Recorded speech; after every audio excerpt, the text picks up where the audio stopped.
여러분 안녕하십니까? 헬로티비 뉴스입니다. 의정부시가 캠프 레드클라우드를 디자인 클러스터로 조성하는 방안을 추진 중이죠. 하지만 막대한 사업비가 발목을 잡고 있는데요. 의정부 갑선거구의 박지혜 당선인이 캠프 레드클라우드 개발 사업을 국가 주도로 추진할 수 있도록 노력하겠다고 강조했습니다. 이재필 기자의 보도입니다. 의정부시는 반한 미군 기지인 캠프 레드클라우드를 디자인 클러스터로 조성할 계획입니다. 하지만 막대한 매입 비용이 문제입니다. 예상 매입 비용은 약 1조 원으로 의정부시 1년 예산인 1조 4천억 원에 맞먹는 규모입니다. 때문에 시는 캠프 레드클라우드 개발 사업을 국가가 주도적으로 추진해주길 희망하고 있는 상황입니다. 이런 가운데 의정부가 박지혜 당선인이 헬로티비와의 대담에서 캠프 레드클라우드 개발 사업이 국가 주도로 추진될 수 있도록 노력하겠다고 밝혔습니다. 그동안 미군 기지로 인해 지역이 피해를 입은 만큼 이에 대한 보상 차원에서라도 국가가 나서야 한다고 강조했습니다. 의정부에 특히 이렇게 큰 부지가 있고 여기에 주목해서 의정부의 좋은 발전 모델을 만든다면 다른 여타 북부 지역에도 모델이 될 수 있고 또 대한민국의 입장에서도 새로운 성장을 동력을 찾을 수 있는 셈이니까. 나아가 박 당선인은 캠프 레드클라우드 등 지역 반환 미군 기지에 기후위기 관련 산업을 유치하겠다고 약속했습니다. 기후위기 관련 산업이 미래 산업으로 주목받고 있는 만큼 지역에 경쟁력 있는 산업 구조를 구성하는 것이 목표입니다. 특히 제가 제안했던 것이 재생에너지와 관련한 R&D 연구센터, 미래에너지와 관련한 R&D 연구센터, 그리고 그런 연구센터 자체를 또 아리백 단지처럼 운영할 수 있는 방안 등을 제안을 한 바가 있는데 미래 먹거리를 확보하는 기회가 되지 않을까, 그리고 의정부 내에서도 좋은 일자리를 계속 창출할 수 있는 기회가 되지 않을까 이렇게 생각을 합니다.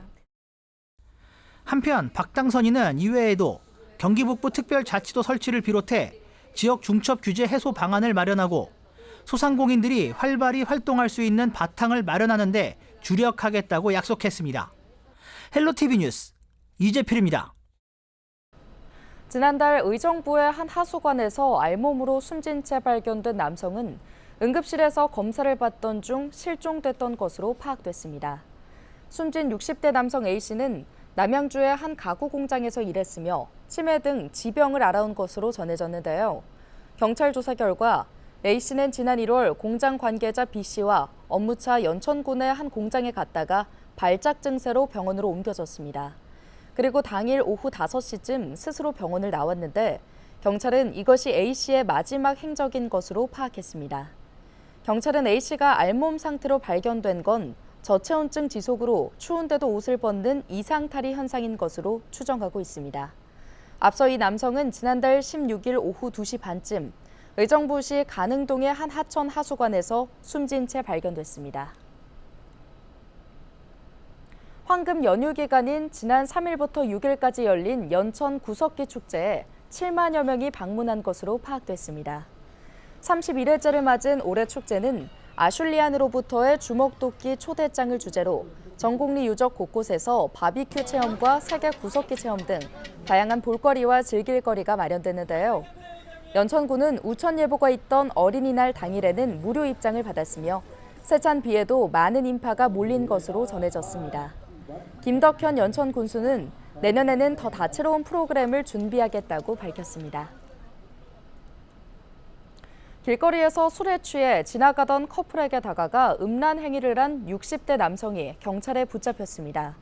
포천경찰서는 지난 5일 오전 8시 40분쯤 소울읍의 한 거리에서 20대 커플을 향해 바지를 내리는 등 음란 행위를 한 혐의로 A씨를 불구속 입건했다고 밝혔습니다.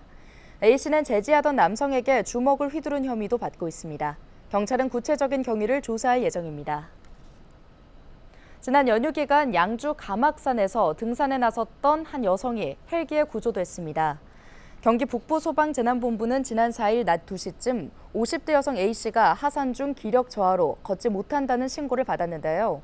소방당국은 신고 접수 2시간 만에 헬기를 이용해 A씨를 병원으로 이송했습니다. 소방 관계자는 안전사고 발생에 주의를 당부했습니다. 총선이 끝난 뒤에도 수도권 메가시티 이슈가 가라앉지 않고 있습니다. 경기도와 김포시는 각각 경기 분도와 김포시 서울 편입 추진을 이어가며 갈등하는 모습인데요.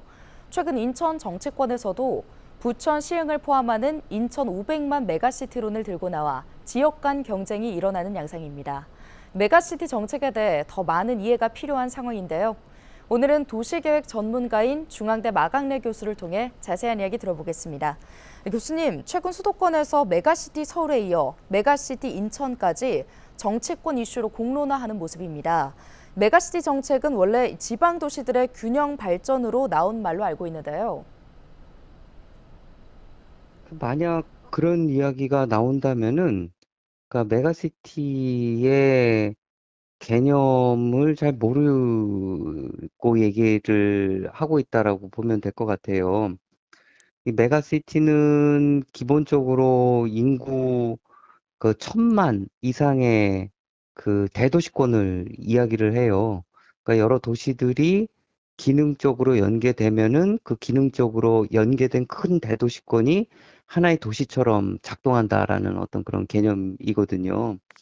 근데 우리가 수도권을 보면은 수도권 자체가 이제 메가시티인 거죠. 그리고 메가시티 중에서도 굉장히 강력한 슈퍼 메가시티예요. 만약 이런 슈퍼 메가시티 내의 여러 지자체들이 연계의 필요성이 생길 수도 있죠, 부분적으로. 그렇게 된다라면은 그거는 이제 메가시티를 하나 만드는 개념이 아니라 그냥 지자체 간 연계 협력을 통해서 그 주민들의 그 생활 편의를 도모하고자 하는 노력이 될 수가 있겠죠. 이게 별도로 메가시티 내에 또 하나를 또 메가시티로 또 명명을 한다든가 이런 것들은 개념적으로 맞지도 않는 것 같다라는 생각이 듭니다. 네, 그렇다면 최근 수도권 도시들이 바라는 메가시티는 다른 배경에서 출발한 것 같네요. 근데 우리가 이런 메가시티라고 하면은 굉장히 중요한 요소가 지역과 지역이 연계되는 개념이에요. 이렇게 연계되면은 좋은 게 상생을 위한 광역 협력 사업을 할 수 있다라는 거예요. 그러니까 예를 들어서 도로를 지을 때도 지자체 간 협업을 하게 되면은 제대로 도로를 만들 수 있는 거고요. 철도도 마찬가지고요. 광역 소각장이라든가 화장장이라든가 이런 것도 사실 지역 간 연계가 굉장히 필요해서 제대로 된 위치에 제대로 된 규모로 짓게 하는 게 이제 본질이잖아요. 그러면 이 본질적인 걸 잘 할 수 있게 하는 거는 지역과 지역이 서로 연계되고 친해야 돼요. 지금 그런데 수도권은 이미 슈퍼 메가시티인데 그 안에서 특정 지역의 발전을 위해서 우리는 일해야 된다라는 거는 지금 제가 말씀드린 개념이랑 정반대로 나가는 거가 되겠죠. 그래서 제일 중요한 거는 수도권은 기능적으로 많이 연계되어 있어요. 하지만 행정구역이 분리되어 있기 때문에 행정적으로 따로 뭔가를 하고 있기 때문에 이런 광역시설들 아니면 초광역시설들을 제대로 놓기가 힘든 것들이 있어요. 그래서 철도 문제가 발생하기도 하고요. 또 어떤 경우에는 서로 뭐 이제 도로나 철도를 끌어가려다 보니까 그 노선도 효율적으로 배치가 안 되는 그런 문제가 발생을 하고 그러다 보니까 지역 주민들이 이제 불편함을 겪게 된 거죠. 네, 듣고 보니 수도권에서는 메가시티 경쟁이 아니라 도시들 간의 연계 협력이 중요해 보입니다. 수도권에서 나오는 메가시티론과 지방에서 나오는 메가시티론은 완전히 결이 달라요. 지방은 인구가 자꾸 빠져나가다 보니까 직접의 경제를 잃어가고 있는 거예요. 지방은 뭉쳐야 사는 어떤 그런 상황이 되었기 때문에 이 메가시티가 필요한 거고요. 수도권은 인구가 너무나 많이 몰리다 보니까 외곽을 개발했는데 내부와 외부의 연계가 약화된 거예요. 그래서 그런 의미에서 지역 주민들의 삶의 불편함이 초래되기 때문에 이 연계성을 어떻게 잘 확보할 수 있을 것인가 라는 측면에서 이 메가시티 논의가 등장한 거다. 우리 이거를 좀 해결할 수 있는 가장 근본적인 대안은 균형 발전이에요. 지금은 비수도권이 더 중요하다라고 제가 말씀드리는 이유는 비수도권 메가시티를 그러니까 메가시티가 초광역 협력 전략이다라고 보면 될 것 같아요. 메가시티 전략은요. 그 메가시티를 구축해서 수도권으로 빨려 들어가는 인구와 산업을 좀 억제시켜야지 되는 거고요. 비수도권이 그런 방식으로 진행이 된다라면은 수도권에도 이런 류의 오염된 메가시티론이 나오지 않겠죠. 네, 메가시티 정책에 대해 이해할 수 있는 시간이었습니다. 오늘 말씀 여기까지 듣겠습니다. 지금까지 중앙대 마강래 교수였습니다.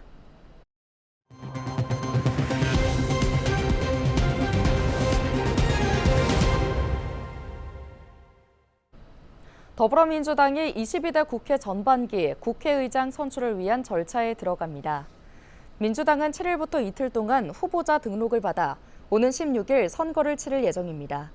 국회의장직 도전 의사를 공식화한 인물은 6선 조정식 추미애 의원과 5선 우원식 정성호 의원입니다.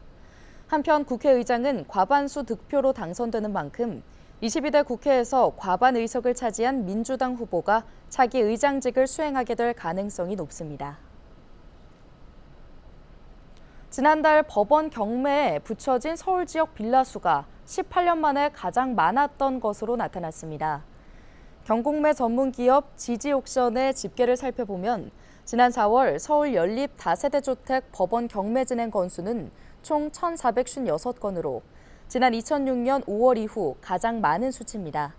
지역별로 보면 빌라가 밀집해 전세 사기가 많이 발생했던 강서구가 546건으로 가장 많았고 양천구가 144건으로 뒤를 이었습니다.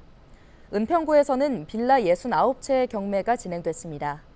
지지옥션은 전세값이 급등했던 2021년 전후 높은 보증금의 전세 계약을 체결했던 물량들이 아직 많이 남아 있어 빌라 경매는 한동안 계속 늘어날 수밖에 없을 것이라고 설명했습니다. 서울시 교통할인카드인 기후동행카드가 서비스 시작 100일 만에 125만 장이 판매됐습니다. 서울시는 지난 1월 27일 발매를 시작한 기후동행카드가 5월 5일까지 100일간 누적 판매량이 124만 9천 장을 기록했다고 밝혔는데요. 또 하루 이용자도 꾸준히 증가해 지난달 2일 처음으로 50만 명을 넘어섰으며 지난 2일에는 하루 53만 명이 사용한 것으로 집계됐습니다. 서울시는 기후동행카드 100일을 맞아 이용 후기를 들려준 시민 100명을 선정해 7월부터 도입되는 신규 디자인 기후동행카드를 먼저 사용할 수 있는 기회를 제공할 예정입니다. 부동산 경기 침체로 경매 시장에서 수도권 상가의 낙찰률이 저조한 실적을 기록하는 것으로 나타났습니다. 경공매 전문기업 지지옥션의 자료를 살펴보면 지난달 법원 경매에서 서울 상가 208건 중 33건이 낙찰돼 15.9%의 낙찰률을 기록했습니다.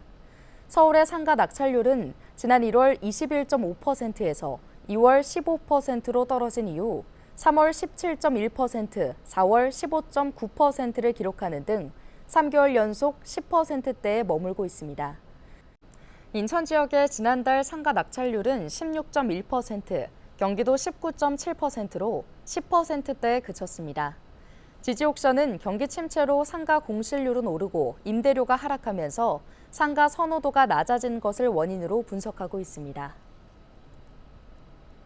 인천시와 인천관광공사는 7일 오전 4천여 명을 태운 중국발 전세 크루즈가 인천항 크루즈 터미널로 입항했다고 밝혔습니다.